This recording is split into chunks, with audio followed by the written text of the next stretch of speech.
You can replay this podcast episode over and over again. But the D&D session you have at home, once it's over, it's gone forever. Welcome to Creative Contraband.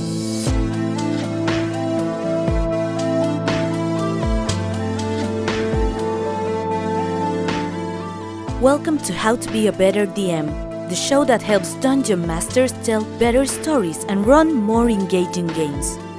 This is Creative Contraband, where we take ideas from elsewhere and smuggle them into our craft to take it one step further. And remember, all of this is brought to you by Session Zero Studios. Welcome back, dear audience, dear listeners. My name is Daniel, you can call me Danny, and this is, once again, Creative Contraband, the segment for how to be a better DM, where we take knowledge from other arts and smuggle them into our craft to become better dungeon masters. Or game masters if you run other TTRPGs. Today's episode is a very interesting one. Today is gonna be half inspiration and half content, theory, stuff. As I have said before, I think one of the most important parts as artists or as performers is to build our inner world. We have to learn about different art forms, we have to learn about the world that surrounds us, and that's what we are going to do today. We are going to discuss why are TTRPGs an ephemeral art form, and we are going to think about it. What other ephemeral art forms are there? What is the consequence that has? What can we learn about other ephemeral art forms? Jesus Christ, that's difficult to say. Ephemeral art form. Okay, sure, that works. So, ephemeral is something that doesn't really last too long, basically, right? So, TTRPGs as an art form only really last until the session is over, because we as DMs are not performing for an audience, we are performing for our players. Our players are the heart and soul of our table, and we can't forget that. Yes, I know actual plays exist, and even our table might be recorded, but that doesn't mean we are performing for the audience. So let's take other examples, other arts. Painting. When you make a painting, once it's done, it theoretically lasts forever, right? I mean, you can put it in a museum and 3 centuries later, 5 centuries later, it's still going to be there and you can go there and take a look at it. You cannot do that with TTRPGs. What about music? Live music, one could say it has some ephemeral elements, but because historically music has been built to be replicable and nowadays recorded, then that's also not quite an ephemeral experience. In the medieval time, songs were composed, learned, and then played from memory, but they always had kind of the same structure. It had an improvisational element, which we could say was kind of ephemeral. It was never exactly the same song, but there was always this underlying skeleton under it. Today we have recordings, so we can replay a song as many times as we want. Theater plays. Theater plays are also repeatable usually.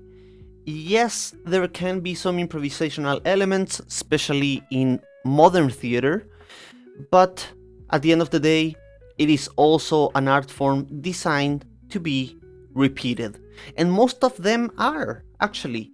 If you think about most of them, I mean, architecture is something that lasts. Hegel considered it one of the 7 basic arts, so we are going to consider it here. Sculpture is also something that lasts. So we have developed all these different art forms that either last or can be repeatable. But TTRPGs cannot, because the audience is actively participating in it. And it's not like a theater play where you maybe ask 1 or 2 questions to the audience. Constantly the players are a living part of the thing. You as a dungeon master, you can suggest stuff, you can have a structure in your mind, but players can change the narrative at any point they want. So it's not even like improvisation when the performers ask for some triggers, some words, so they can improvise with that, because then they have a specific moment for the audience to participate.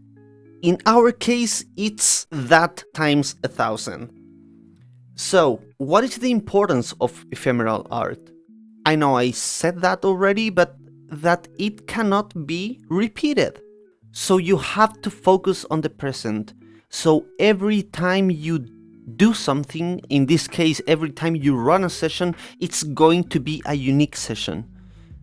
You can very likely run exactly the same module or exactly the same adventure for the same exact people, and you are going to get different results, especially if these persons are in different moods than the first time, or whatever. It is just such a living, breathing art form, or form of entertainment, if that works better for you, that it's never going to be the same even when you try.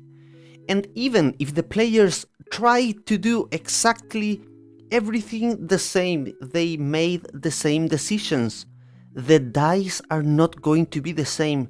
The dice are going to force you to take different roads, to change the paths from the first time you run the module.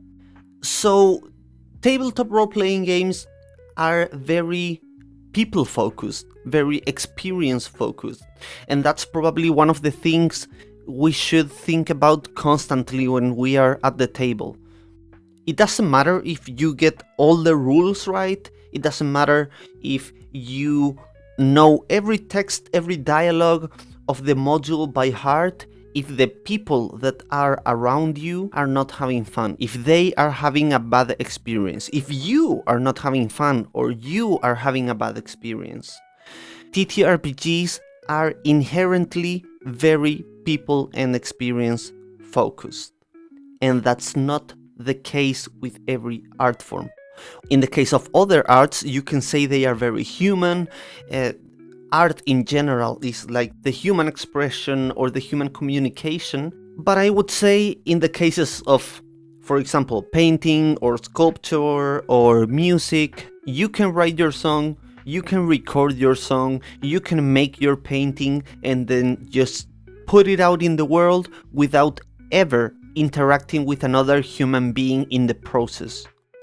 So it is a very one-way form of communication or expression, and that's not the case with TTRPGs. So even if many or all art forms share that characteristic of being very human, TTRPGs are particularly communicational, might be the word. I am not really sure, but I am sure you get the point by now. So, if in case we wanted to explore the idea of ephemeral art forms a little bit more, where can we go? Well, there are many artists that you can go take a look, and performance art is a very interesting form of ephemeral art. There are also sculptures, ice sculptures or sand sculptures that are built to only last for a little bit of time, or some art pieces that are built with elements of nature in nature, which means that the passage of time is going to destroy that eventually. It might be in a week, in a month, in a year, or in a decade. But whom are some of these artists? So we have Andy Goldsworthy. Andy is a sculptor, a photographer, and he produces site-specific sculptures situated in the nature or sometimes in urban settings. So he is one of the big exponents of this kind of ephemeral Artforms. We also have Marina Abramovich, which is very famous. She has done probably a couple of the most famous performances ever in history. The one where she is like in a glass box or a glass room, and she lives there in the middle of the street and everyone can see what she does the whole day. Or the one where she stands still in the middle of the street too, and she has some tools and weapons and she lets everyone do whatever they want to her, and she explores how people tend to behave in these kind of cases when there might be no consequences of their actions, if they want to be violent, if they want to be caring, if they want to be kind. And who else? We have Joseph Boyce. Joseph Boyce is a very interesting character. If I'm not mistaken, he made most of his art after the Second World War.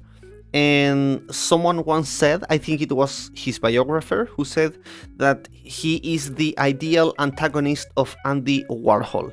If you know Andy Warhol, you might be familiar with his work, and I don't want to change the topic, so I am just going to leave it at that. But if you're interested in that, you can Google it, or you can join the Discord down in the description, and you can send me a message and we can talk about it. I would be very happy to do that.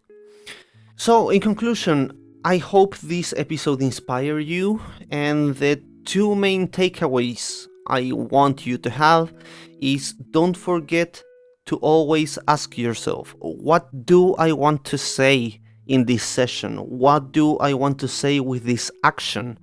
What do I want to say to my players? How do I want them to feel? Those two questions, what do I want to say and how do I want my players to feel? Do I want them to feel happy? Do I want them to feel relaxed from maybe a busy week? Do I want them to feel emotional because they might be going through some stuff? I want them to feel distracted from the outside world. Always focus on the people. And that's it. I will be here with another episode next week. Remember to go to the description. You can find my Instagram there. You can find the sites, the websites of our sponsors. And remember to join the Discord. Leave a like or a comment in your platform of choice for your podcasts. It always makes the team very happy when we get some comments, because it's very hard to engage the people nowadays when we are always so overwhelmed by content at all times. So thank you very much for being here, for giving me these 15 minutes. I really appreciate it. And yeah, see you next week. And until then, let's roll initiative. This is Creative Contraband, brought to you by Session Zero Studios.